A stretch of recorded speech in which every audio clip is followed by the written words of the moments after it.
आज हम जानेंगे मध्य प्रदेश भू राजस्व संहिता 1959 की धारा 250 के बारे में। इसमें उल्लेख है कि अनुचित रूप से बेकब्जा किए गए भूस्वामी का पुनर्स्थापन। 250 में कहता है कि इस धारा और धारा 250 का के प्रयोजन के लिए भूस्वामी के अंतर्गत मवेशी कृषक और सरकारी पट्टेदार आएंगे, यानी जिसके पास भूस्वामी दर्ज है, जिसके नाम से खसरे में राजस्व रिकॉर्ड में जो है भूस्वामी दर्ज है और वह मौसमी कृषक है, तो इस धारा का उपयोग करके और बेकब्जा जो कर रहा है उसको अपने भूस्वामी अपने हित में उसको प्राप्त कर सकता है।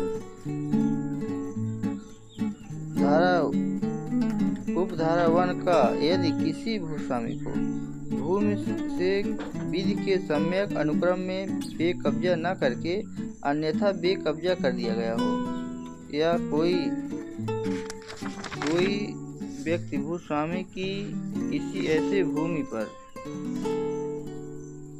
जिसके उपयोग के लिए ऐसा व्यक्ति इस कोड के किसी उपबंध के अधीन हकदार न रह गया हो, आपराधिक रूप से कब्जा किए जा रहे हों, तो भूस्वामी या उसका हित उत्तराधिकारियों, यानी जो गैर व्यक्ति है उसके द्वारा यदि उसमें कब्जा किया जा रहा है तो उसको भूस्वामी या उसके जो उत्तराधिकारी हैं, भूस्वामी के मृत्यु की दशा में उसके उत्तराधिकारी उसको प्राप्त कर सकते हैं। 250A में उल्लेख है कि किसी ऐसे भूस्वामी की दशा में जो कि ऐसी जनजाति का हो जिसे धारा 165 की उपधारा 6 के अधीन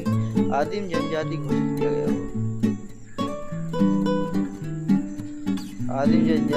किया गया हो,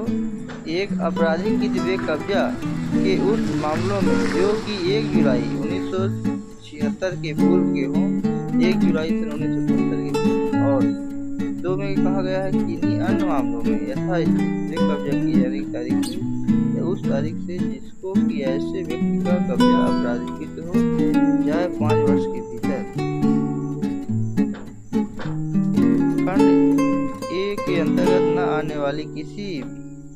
भूस्वामी की दशा में यथास्थिति बेकब्जा किए जाने की तारीख से या उस तारीख से जिसके कि ऐसे व्यक्ति का कब्जा अपराधिकृत हो जाए 2 वर्ष के भीतर तहसीलदार को यह आवेदन कर सकेगा कि उसे कब्जा वापस दिलाया जाए। यानी जिन्होंने बेकब्जा गलत तरीके से कब्जा कर लिया हो भूस्वामी के हित में,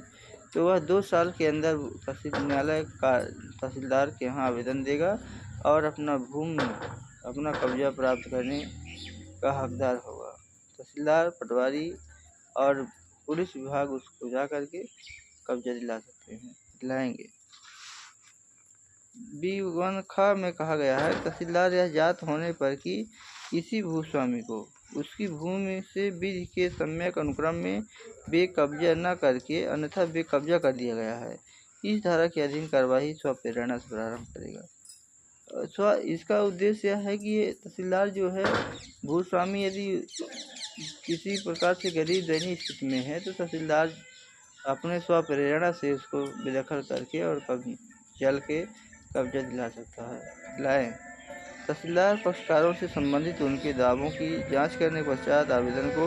विनिश्चित करेगा और वह भूस्वामी को कब्जा वापस दिलाने का आदेश देता है, तो वह फिर उसे भूमि का कब्जा दिलाएगा। यदि तहसीलदार के द्वारा आदेश अपने ऑर्डर शीट में किया जाता है तो करने के बाद भी उसको भूस्वामी के खेत में या के मौके से उसको कब्जा भी दिलाएंगे। यह उल्लेखित है। 2 क में कहा गया है कि धारा के अधीन आरंभ की गई कार्रवाइयाँ दूसरे पक्षकार से उत्तर प्राप्त हो जाने के पश्चात दिन प्रतिदिन तब तक चालू रहेगी जब तक कि लेखबद्ध किए जाने वाले कारणों से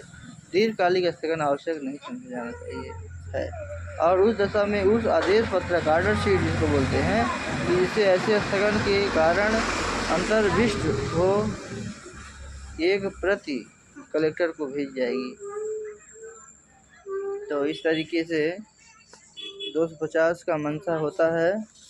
कि यदि कोई व्यक्ति किसी भूस्वामी के भूमि में आपराधिक रूप से कब्जा करता है तो तहसीलदार के यहाँ आवेदन देगा और तहसीलदार उसको जांच पड़ताल साक्ष्य गवाही कराने के बाद आदेश करेगा। अब आदेश करने के बाद भूस्वामी को भूमि का कब्जा दिलाएंगे।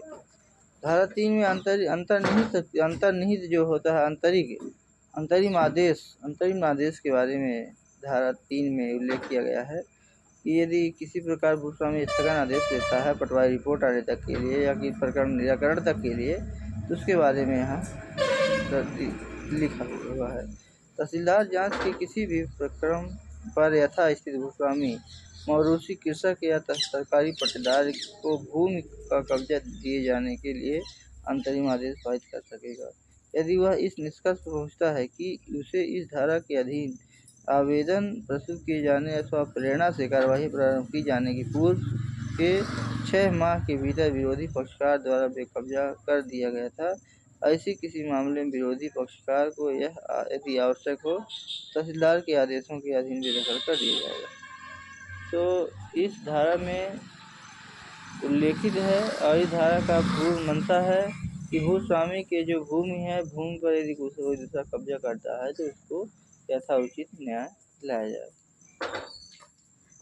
धन्यवाद साथियों।